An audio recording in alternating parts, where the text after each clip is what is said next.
안녕하십니까. 강희롱의 클로즈업입니다. 오늘 안타까운 소식을 좀 전해드려야 되겠는데요. 가수 김호중이 오늘 1심 선고에서 2년 6개월 실형을 받았습니다. 그동안 오늘 1심 선고를 초조하게 기다려왔던 모든 분들, 특히 아리스 팬들한테는 그야말로 청천벽력 같은 소식, 절망의 소식이 아닌가 좀 안타깝습니다. 오늘 오전 10시에 재판이 있었는데요. 서울중앙지법 형사 26 단독부가 선고를 내렸는데, 재판은 얘기를 들어보니까 불과 5분도 안 돼서 결론이 났다고 합니다. 물론 그 이전에 공판 기일을 거쳐서 충분히 양쪽의 얘기를 들어봤고 심리를 거쳤기 때문에 오늘은 그야말로 선고만 하는 날인데, 불과 5분 만에 김호중 재판이 2년 6개월. 사실 바로 며칠 전만 해도 김호중 가수가 3차 반성문을 제출했다는 얘기가 있었죠. 지난달 28일, 10월 28일 날 세 번째 반성문을 재판부에 냈고, 그동안 있었던 일들에 대해서 다시 한번 후회하고 반성한다는 본인의 진심 어린 반성문을 써서 냈는데, 2주 후, 그러니까 오늘이 2주 됐죠. 2주 만에 열린 1심 선고 결과가 실형. 물론 실형은 예상했지만 집행유예로 예상했던 부분이 대부분이었기 때문에, 그것도 2년 6개월이라는 실형에 대해서 굉장히 관계자들은 좌절감을 갖고 있는 것 같습니다. 검찰이 앞서 결심 공판에서 3년 6개월이란 예상보다 좀 높은 구형량을 이렇게 올렸죠. 그것도 사실은 뭐 과하지만 그래도 재판부가 검찰에 단죄하려는 검찰의 입장과 달리 재판부는 좀 반성의 기미가 보이고, 충분히 반성했다고 판단된다면 관용이라든가 아량, 선처 뭐 이런 쪽에 초점을 맞춰서 당당하게 재판부가 소신껏 법리에 맞는 판결을 해주리라, 이렇게 많은 분들이 기대를 했던 게 사실입니다.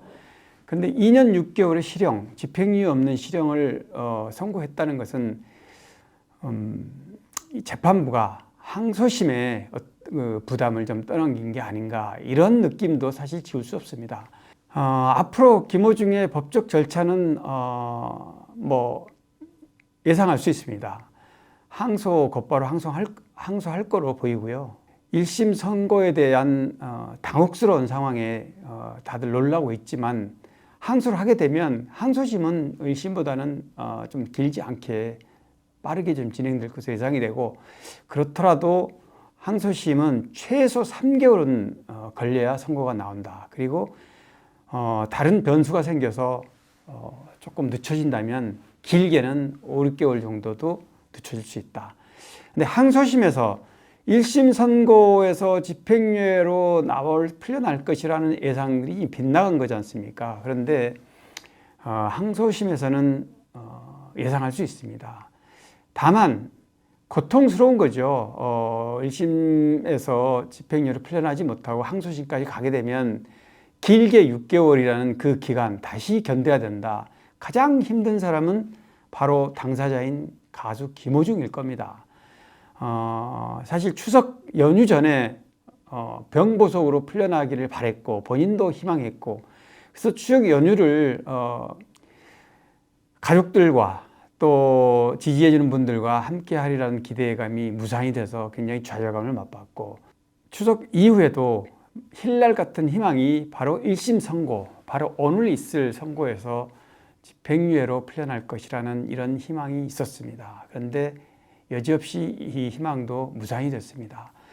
본인이 가장 힘들겠지만 아리스 팬들 엄청나게 힘들 거라고 생각됩니다. 그동안의 반응들을 보면 사실 구속된 이후에 가장 힘들어했던 부분이 김호중의 발목 부상이고, 이 발목 치료가 절실하게 필요하고 시급한데 재판부가 보석 신청에 대해서 연기하고 보류한 상태라, 이제 사실상 물 건너간 겁니다. 이제 더구나 거기에 구속 연장을 2차례 더 연기해 가면서까지 어찌 보면 그렇게 했기 때문에 이 재판부가 1심 선고에서 그동안의 꽉 채운 6개월 그리고 병보석을 허가하지 않았던 이유가 이런 여러 가지 징벌의 의미로 포함해서 1심 선고에는 관용을 베풀 거라 이렇게 기대를 했던 겁니다.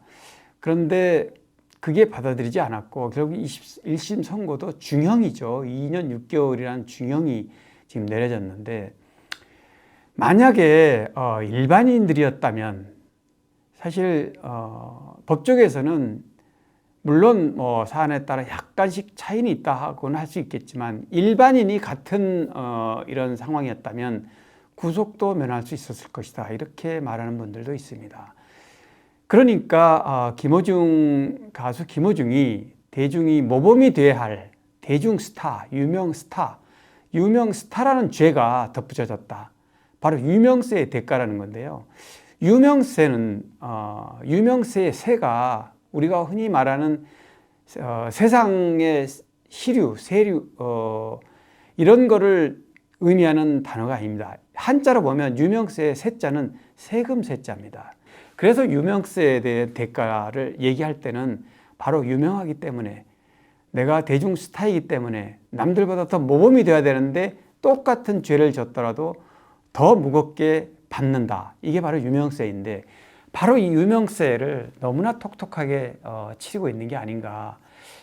그렇더라도 설령 그런 유명세 괘씸죄라든가 또 유명 스타가 모범이 되지 못한 것에 대한 부정적 여론몰이에 희생이 됐다 이렇게 말할 수 있는데 그렇더라도 좀 과하게 징벌을 받는다 이런 느낌을 지을 수가 없습니다. 이번 재판부가 그래서 1심 선고에 대한 부담을 여전히 갖고 있다. 그래서 어찌 보면은 항소심에 그 부담을 떠넘긴 게 아닌가 이런 생각도 들어요. 그래서 용서나 아량, 관용을 베풀 수 있는 상황이 부담 때문에 못하지 않았나 이런 생각이 듭니다. 징역 2년 6개월은 사실 검찰이 괘씸죄를 포함해서 3년 6개월 구형했다 하더라도 재판부는 징역 1년 6개월에 집행유예 2년 또는 2년 6개월을 해도 아무런 이상할 게 없습니다. 그런데 검찰이 3년 6개월 구형을 내렸는데 여기에 재판부가 집행유예 없는 2년 6개월을 선고했다. 이건 굉장히 최고점의 징벌을 내렸다. 이렇게 볼 수 있습니다. 검찰이 지난 9월 30일이었죠. 결심 공판 내릴 때만 해도 좀 과하다. 이런 일부 그런 시선이 있었지만 그렇더라도 재판부는 달라 보일 거라는 이런 일말의 어떤 기대치를 갖고 있었던 게 여지없이 무너진 상황이고요. 당시 공판기일 마지막 변론기일에서 김호중의 변호인이 김호중은 이번 뺑소니 사건과 관련해서 자신의 모든 행동, 잘못된 부분에 대해서 반성하고 후회하고 있다.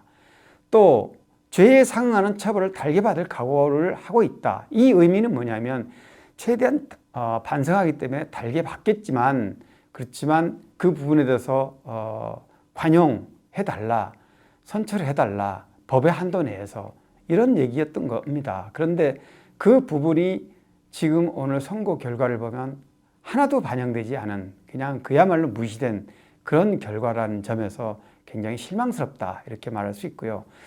또 하나는 김호중이 피해자와 이제 합의를 했지 않습니까? 합의를 했고 그 합의 당사자였던 피해자였던 택시 운전기사분이 자발적으로 처벌을 원치 않는다는 선처를 재판부에 직접 제출했습니다. 그리고 나서 그 부분도 많은 사람들이 공감을 했던 부분이고 죄는 잘못됐고 한순간의 판단으로 실수를 해서 그 실수가 물론 이제 첫 단추가 잘못 껴졌다는 부분은 참 안타깝습니다. 모든 사람들이 세상을 살면서 선택의 길이 많지만 오른쪽과 왼쪽 길이 있을 때 둘 중에 하나를 선택한다면 그건 둘 중에 하나 본인의 선택입니다. 왼쪽으로 갈 수도 있고 오른쪽으로 갈 수도 있습니다. 물론 긴 세월이 지나보면 그 갈라졌던 길이 다시 하나로 뭉쳤을 때 내가 걸어온 길을 나는 저쪽 길을 가지 않았지만 이쪽 길을 선택했을 때 내 모습과 저쪽 길을 가지 않았던 길을 선택했을 때 내 모습, 이런 여러 가지가 하나로 합류된 지점에서 되도록 보게 된다고 그러는데, 어쨌든 이렇게 김호중이 첫 단추를 잘못 껴서 판단을 잘못했기 때문에 그 잘못된 부분이 지금까지 오고 있는 것은 물론 맞습니다만, 그렇더라도 그 판단과 관련해서 한 번쯤은 이 법과 검찰이라든가 재판부에서 한 번 정도는 선처를 해줄 수 있는 여지가 있었다, 이렇게 보는 겁니다. 근데 그 부분이 지금 물 건너갔다고 보는 거고, 1심 판결에서는 일단은 1심 판결, 바로 오늘까지 이제 거의 꽉 6개월째 지금 인식 구속 상태이고, 이제 또 다시 또 험난한 길을 견디고 가야 되는데, 제가 보기에는 아까 말씀드렸듯이 항소심 판결을 이제 기댈 수밖에 없는데요. 제가 보는 건데, 제가 낙관적으로 판단하는 게 아니고요. 이거는 뭐 저도 오늘 판결 이후에 또 제 소통하고 있는 법조인들과 몇몇 사람과 또 전화 통화를 해봤는데, 항소심에서는 집행유예를 풀려날 거다. 다만 그 고통스러운 기간이 길어졌다는, 이게 좀 안타까운 것일 뿐이고, 올 연말을 밖에서 팬들과 보낼 수 있을 거라는 그런 기대감은 무너졌지만, 내년 상반기 1, 2월, 뭐 늦어도 내년 상반기 안에는 또 한 번 희망을 갖고 기다려봐야 되지 않을까. 가장 좀 걱정스러운 한 가지는 오래전부터 앓고 있는 그 발목 통증, 이게 또 심화될 수도 있다. 그 안에 다시 한번 또 보석 신청을 할 수도 있다고 저는 봅니다. 그래서 재판은 2심 선고까지 재판은 앞으로 또 가더라도 그 안에 병보석을 받아들여서 재판부가, 물론 이제 항소를 하면 재판부가 바뀌지 않습니까? 그래서 항소심 재판부에 빠르게 병보석 신청을 해서 적어도 밖에서 치료를 받으면서 재판을 받을 수 있도록 해준다면 그나마 다행이지 않나, 이렇게 생각이 됩니다. 제가 뭐 앞서도 말씀을 드렸습니다만, 언론의 마녀사냥식 여론몰이, 우려했던 상황이 최악의 상황에 현실로 다가왔다. 이것도 힘들고, 또 방금 말씀드렸던 발목 부상 치료, 이 부분도 힘들고, 다 힘든 상황입니다. 그렇지만 힘든 상황을 겪으면 또 충분히 그 겪은 만큼 인생 살아가는 긴 인생 여정에 또 다른 좀 더 성숙해지는 그런 과정도 있으라고 봅니다. 김호중은 가수로서 지금 살아오다 이런 인생 최대 위기를 맞고 있는 건 사실이지만, 이 고비를, 최대 인생 고비를 잘 견뎌야 됩니다. 내년 상반기에 이번 사건이 저는 마무리된다고 봅니다. 강일홍의 클로즈업, 오늘 여기까지입니다. 고맙습니다.